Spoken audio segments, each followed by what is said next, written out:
네, 안녕하세요. 김동준 선생님입니다. 강의 잘 보고 계시죠? 쭉 따라오고 계시죠? 중간중간에 이렇게 끊어서 보시는 것도 좋은데 끝까지 쭉 그냥 가세요. 네, 여러분이 생각 못하는, 난 여기 다 알고 있는 데라고 생각하는 데에서도 함정이 무지무지 많아요. 그래서 처음부터 끝까지 쭉 들어주시면은 이런 게 있었어 하는 부분들이 분명히 나올 겁니다. 그래서 계속 들었던 분들은 이제 인사관리까지 들으셨고 조직관리제 하실 순서일 거예요. 인사관리는 아시다시피 들으신 분들은 이제 느꼈다시피 개수가 지금 많지가 않아요. 양이 많지가 않아요. 쪽수도 많지 않았죠? 왜냐하면 조직관리 쪽으로 다 몰아넣었습니다. 조직관리 쪽으로 다 몰아넣어서 가끔씩 저도 헷갈려요.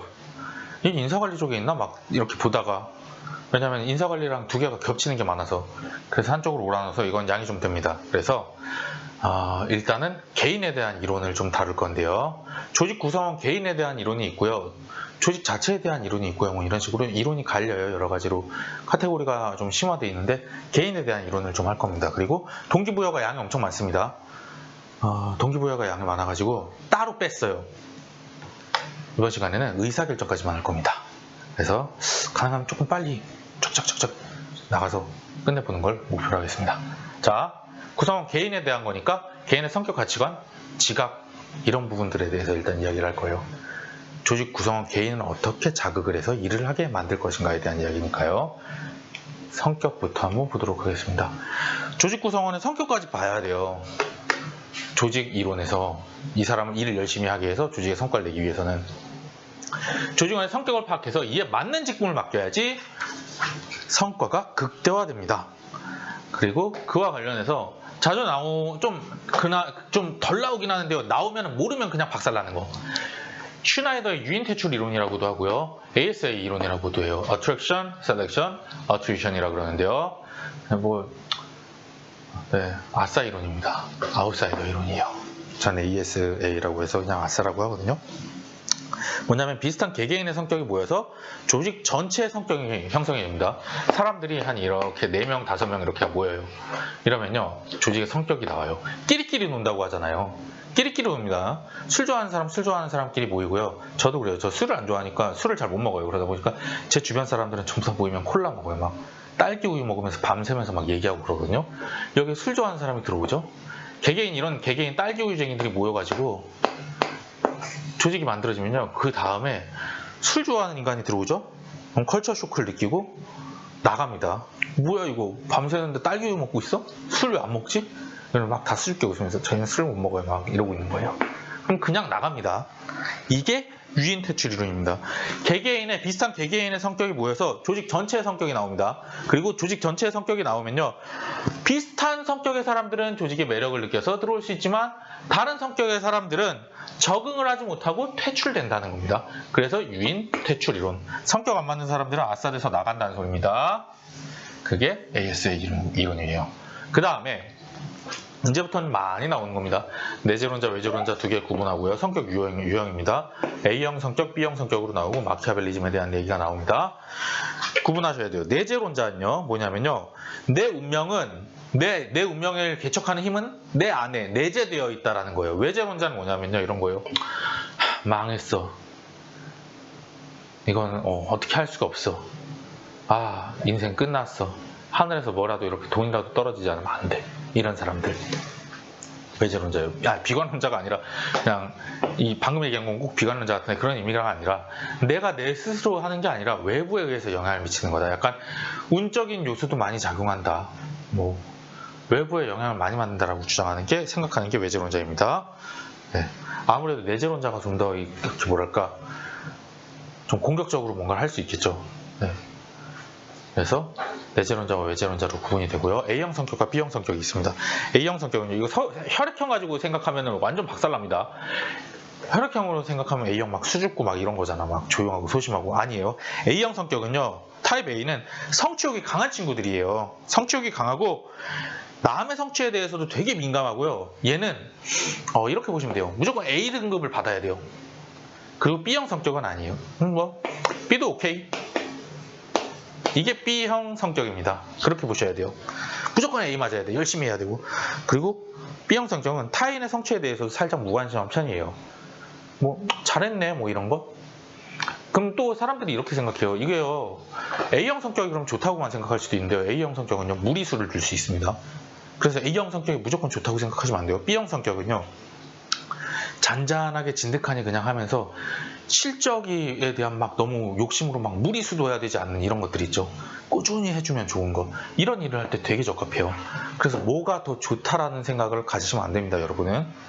네, 그렇게 보시면 되고, 그 다음에 볼 수 있는 게 마키아벨리즘인데요. 마키아벨리즘은 군주론이라는 책 쓴 사람 있죠. 그게 마키아벨리예요. 그 사람 이름 따서 만든 겁니다. 마키아벨리즘은요, 성공을 위해서는요, 목적을 위해서는 수단을 가리지 않는 이런 성향을 말해요. 되게 뭐랄까, 그냥 극단적으로 표현하자면 소시오패스적인 기질이라고 보면 될 것 같아요. 약간 그 성공이라는 이런 목적을 위해서 수단을 어떤 수단을 다 강구할 수 있는, 네, 그게 마키아벨리즘이라고 보시면 되고요. 다음으로 넘어가서 가치관에 대해서 이야기를 해봅시다. 가치관은요, 옳고 그름을 판단하는 신념입니다. 네.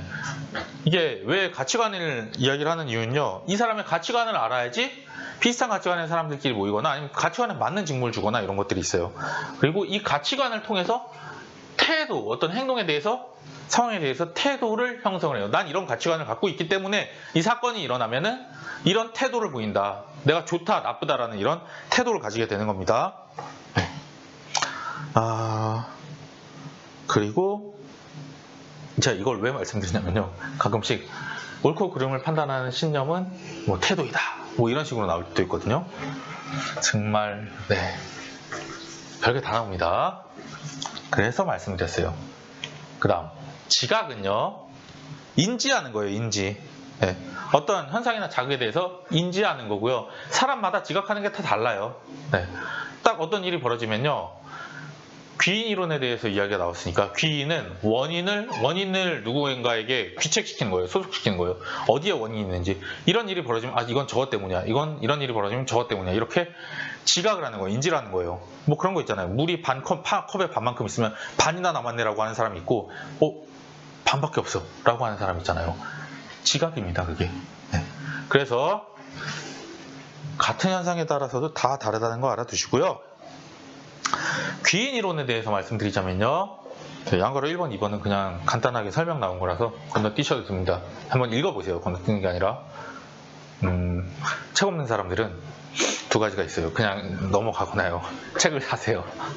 네, 농담이고요. 별 큰 중요한 얘기는 없어요. 네. 귀인 이론은요, 귀인 씨의 원인을, 소재를 파악을 하는 건데요, 뭐 그냥 외적 귀인과 내적 귀인이 있다고 보시면 될 것 같아요. 외적 귀인이라고 부르는 이 외부의 소재를, 외부로 원인을 찾는 건 이런 거예요. 아, 이거는 운이 없었어, 아니면 뭐 늦었는데, 이렇게 얘기한단 말이에요. 차가 갑자기 막혔어, 뭐 이런 거. 작업 환경, 운, 이런 외부적인 원인으로 기속하는 거고요. 내부적인 원인은 이런 거예요. 차가 막히면, 아, 내가 운전을 잘 못해서 내 운전 실력이 형편없었어. 아니면 내가 이걸 알고 있었는데, 차 막힐 줄 알고 있었는데 내가 계산을 잘 못했구나, 나의 실수야. 수행자의 역량, 태도 등 내 내부로 원인을 기속시키는 거예요. 스스로 반성하는 거죠. 네. 그렇게 두 가지가 있는데, 귀인을 하는 세 가지 패턴이 있습니다. 요 세 가지예요. 일관성, 합의성, 특이성인데요. 이 세 가지에 따라서, 이 세 가지가 얼마나 있냐 없냐에 따라서 내 잘못이 아니라 외부의 특수한 환경 때문인지를 구분을 해낸다는 거예요. 그래서 일관성은 뭐냐면요, 계속 그런 일이 발생하는지에 대한 이야기예요. 해당 행동이 다른 때에도 일관되게 나타나는지, 늘 그래? 라는 거에 대한 대답이에요. 그래서 일관성이 있어요. 만약에 일관성이 그러면요, 높으면요, 얘는 내적 귀인을 합니다. 여기 나왔죠? 일관성이 있는 경우에 내적 귀인. 여러분 헷갈리죠? 헷갈리면 이렇게 보세요. 일관성은요, 쟤 맨날 저래, 이거에 대한 거예요. 쟤 일관되게 맨날 그래? 쟤 맨날 저래? 라는 질문에 대해서 맨날 저래. 그럼 일관성이 높은 거예요. 쟤 일관성 있는 또라이구나 라고 해서 이건 내적 귀인이 되는 거예요. 근데 쟤 맨날 저래. 그럼 아니야, 쟤 오늘 갑자기 그러네? 무슨 일 있나? 뭐 집에 무슨 일이 있나? 여자친구한테 차였나? 남자친구한테 차였나? 낮으면 외적 귀인을 하는 겁니다. 특수한 상황이 있는지. 그리고 합의성은요, 이런 질문이에요. 합의한 것처럼 다 그러냐? 남들도 합의한 것처럼 다 그래? 라는 거예요. 타인도 마치 합의한 것처럼 본인과 같이 행동할 것인가? 남들도 합의한 것처럼 다 그렇게 하니? 라고 했을 때 라고 하죠. 그러면은 합의성이 높은 거죠. 합의성이 높으면은 남들도 다 그러는 거잖아. 그랬는데 사건이 발생한 거잖아. 그럼 남들도 다 하는 것처럼 얘가 했으면 얘 잘못이 아니야. 그래서 이 경우에는 합의성이 높으면 외적 기인을 합니다. 여기 쓰여 있는데 제가 보여드리는 거예요. 합의성이 있으면 외적 기인. 합의성이 낮으면 그럼 뭐죠? 내적 기인을 합니다. 그리고 특이성의 경우에는요, 이 상황이 특이한 상황이니? 라고 물어보는 거예요. 그럼 특이한 상황이에요. 특이성이 높아요. 그러면은 특이한 상황이니까 얘 잘못 아니지. 그래서 똑같이 외적 기인하고요. 특이성이 낮으면 내적 기인을 합니다. 제가 이렇게까지 이걸 그림이 아니라 표로 보여드렸잖아요. 표? 네, 이거 정리해서 이렇게까지 해드린 이유는요, 요 각자의 내용도 다 아셔야 되고요. 이렇게 쫙 써놓고요. 시험 문제에서 이렇게 쫙 써놓고 이거는 합의성이다라고 해서 일관성 내용 써놓고 합의성이다 이렇게 나오는 경우들이 있어요. 틀린 거죠. 요거 구분하셔야 되고요. 무엇보다 중요한 건 이게 높으면 낮으면 외적 기인할지 내적 기인할지를 물어봅니다. 이게 제일 많이 나와요. 기인 관련해서는. 그래서 꼭 알아두세요. 엄청 자주 나옵니다. 자, 이렇게 하시고 귀인 발생 시 오류라고 하는데요. 이거 익숙하지 않아요, 혹시? 보셨을 텐데.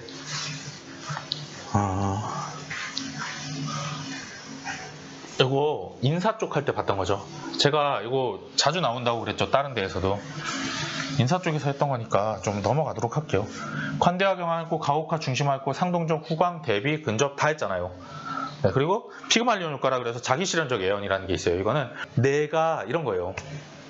나는 성공할 수 있어 라고 하면요, 이게 자기실현적인 예언을 하다 보면요, 나의 태도와 나의 행동에 영향을 미쳐서 실제로 그 일이 일어날 수 있다는 거예요. 네. 그래서 이걸 자기실현적 예언이라고 한다라는 거 알아두세요. 여러분들 공부하시면서 열심히 하고 있다면요, 열심히 하고 있지 않은데 막 나는 될 수 있어 이러면 그냥 체면 합리화입니다. 정신승리예요. 자기 이런 실현적인 예언을 하면서 열심히 하시면요, 도움이 좀 될 거예요. 10개 볼 거 11개 보고 좀 더 참을 수 있는 힘이 됩니다. 네. 그래서 여기 밑에다가 제가 적어놨죠. 귀인 시 발생하는 오류는 성과평가의 발생 오류와 유사하다고 접근하면 수업 목적에 적합합니다 라고 해서 오류 시리즈는 비슷하니까 그렇게 접근하세요. 자, 그 다음에 태도라는 게 생깁니다. 태도는 뭐냐? 사건에 대해서 호불호의 형성이 되는 겁니다. 좋다 싫다가 딱 밝혀지는 게 태도입니다. 네. 그리고 태도 형성은 이제 호불호라는 거 정도만 알아두시고요. 정책 시험에서는 이게 나올 수가 있어요. 르윈의 장이론. 이거는 순서가 많이 나옵니다. 장이론은 어떤 거냐면요, 르윈이라는 사람이요, 태도가 어떻게 변화하는지에 대한 이야기를 하고 있는 거예요. 태도가요, 맨 처음에 굳어 있는데 이게 점점 녹아가지고 어떻게 변화하는 이런 방향으로 갑니다. 그리고 나면 다시 슬금슬금 굳어요. 그래서 이게 고착화돼요. 그리고 나서 또 다음에 어딘가에서 충격을 받으면 이게 아니었어 이러면서 태도가 슬금슬금 녹아서 바뀌고 또 고착화되고, 그 과정을 르윈이 이렇게 장이론이라고 해서 설명을 해놓은 거예요.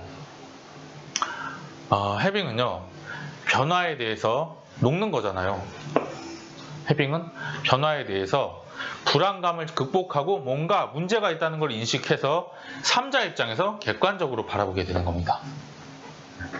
장이론이라 그런 건요, 자기장 같은 것처럼 슬슬슬슬 이렇게 자석을 갖다 대면은 쇠 조각이 이렇게 슥슥슥 변하잖아요. 그것처럼 이렇게 변해간다라는 의미로 보시면 돼요.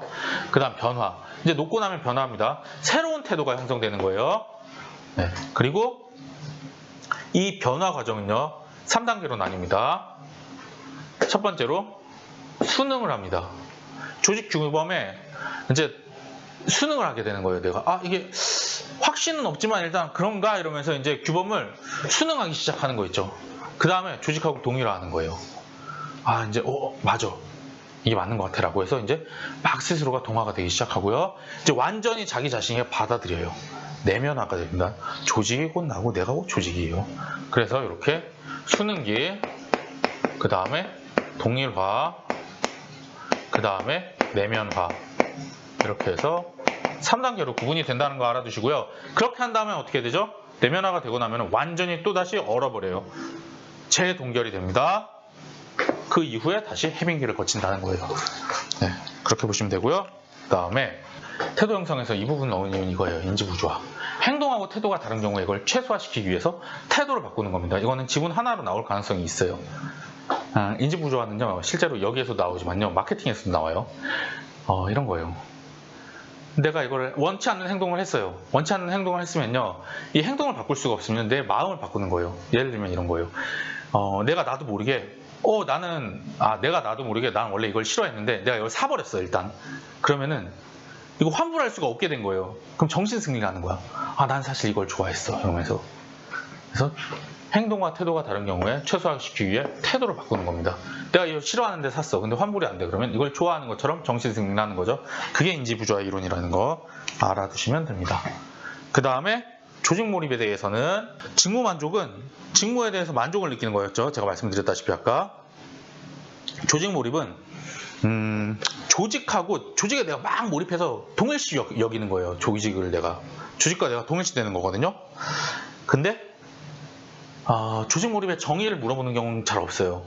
그거보다도 이걸 물어봐요. 이 종류에 대해서. 지속적 몰입과 규범적 몰입과 정서적 몰입이 있습니다. 지속적 몰입은 이런 거예요. 조직에 남아있는 게 금전적으로 이익이기 때문에 계속 몰입하는 겁니다. 내가 금전적으로 이익인 동안에 계속 지속적으로 몰입을 하는 거예요. 그리고 규범적 몰입은요, 규범이잖아요. 규범적 몰입은, 규범이라는 게 뭐예요? 뭔가 법을 지키는 느낌? 네. 도덕적 의무감입니다. 뭔가 나의 이런 규범에 안 맞아. 이런 나의 윤리상 안 맞아. 이런 뜻이잖아요, 이건. 그래서 예를 들면 이런 거예요. 동아리 같은 거 여러분 하시다가요, 밴드 같은 거 하면 또 그렇거든요. 아니면 인기가 좀 덜한 동아리 있죠. 예를 들면 뭐가 있을까? 대학생들 중에서 툭 터놓고 얘기하면 기독교 동아리라든가 종교적 동아리는 사람이 좀 적은 편이잖아요. 막 술 먹고 놀고 하는 동아리는 되게 많은데, 그런 데에서 내가 나가면요, 할 수 있는 사람이 없어요. 막 예를 들면 그런 데서 기타 치는 사람이 나가죠? 밴드에서도 그렇고. 그럼 누가 기타 쳐 지금? 그러니까 뭔가 내가 나가면 다 무너진다는 이런 찝찝함이 있으니까 도덕적 의무감으로 인해서 계속해서 그냥 몰입을 하게 되는 거예요. 나도 모르게. 그냥 흘러 가는 겁니다. 네. 그게 규범적 몰입이라고 보시면 돼요. 여기 있어야 될 것 같고, 정의감에 의해서 있어야 될 것 같고, 이런 거. 그리고 정서적 몰입이 베스트죠. 너무 좋아, 여기 있는 게. 조직 자체가 좋아서 진짜 내 진심으로 충성을 다해서 여기 몰입하는 상태인 겁니다. 그렇게 해서 돈, 찝찝함, 진짜 좋은 거. 이렇게 세 개로 구분이 됩니다. 그래서 지속적 몰입과 규범적 몰입과 정서적 몰입을 확인을 해봤고요. 이제 다음에 동기부여 이론에 대해서 한번 보도록 하겠습니다.